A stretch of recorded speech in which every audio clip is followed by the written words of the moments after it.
I met Mark Geppert. He came to my church when I was pastoring Glade Run Presbyterian Church, and he told me he was going on a prayer walking trip to China. And I said, "What's that?" And he said, "You walk and you pray." And I said, "What do you do?" And he said, "You walk and you pray, and then you just let the Holy Spirit lead."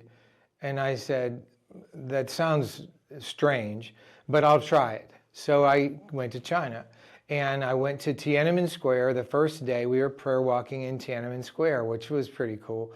And so I was walking along, and then I stopped, and I was praying in the Spirit, and this woman walked up to me, Chinese woman, and she said, "Hello," in English. And she said, "What are you doing here?"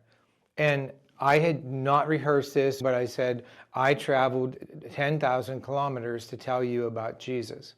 And she told me that she had heard of Jesus in college, and one thing led to another. About 2-hour conversation, she accepted Jesus.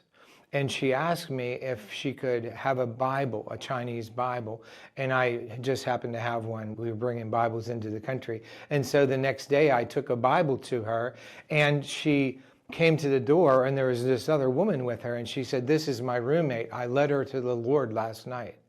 And I said, "You what?" She didn't even have a Bible. She hadn't been a Christian for 24 hours, and she led another person to Jesus.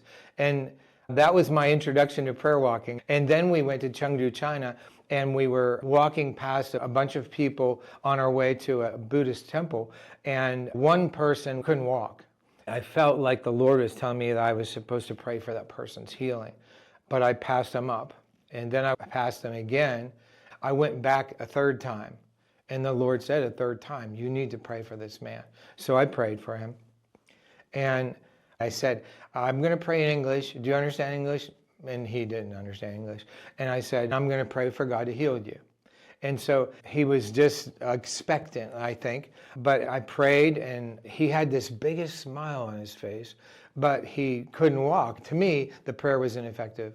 So I went back to the hotel where we were staying, and there were two Singaporeans who were there. I told them this story, and they went and found the man. And he said, "When this American man came and prayed for me, I accepted Jesus."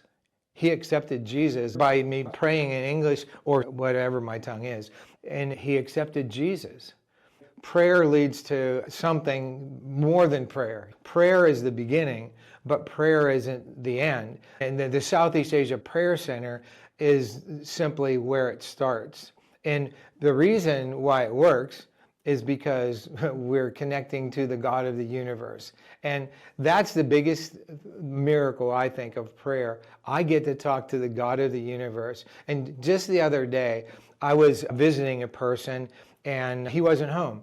And so I said to God, "Who should I visit? Because I have 45 spare minutes." And God told me to visit this person. So I went to visit, and here, the man's wife, who has never been willing to go to a doctor, went to a doctor, and she might have some very serious problems.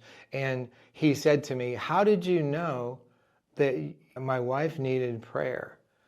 And I said, "Because I asked the Lord, and he told me to visit you." But he didn't tell me what the thing was. But things like that happen all the time when we believe Jesus' word. He says, "I'm with you always," and he is through the Holy Spirit. And that's what I think of when I think of the Southeast Asia Prayer Center. I would say try it because it's biblical, and it's something that many thousands of Christians do.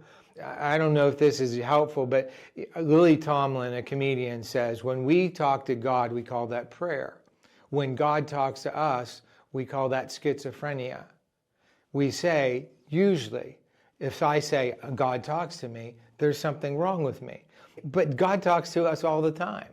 And it's really just the ability to hear him. Prayer walking is an example, or just praying and expect the result.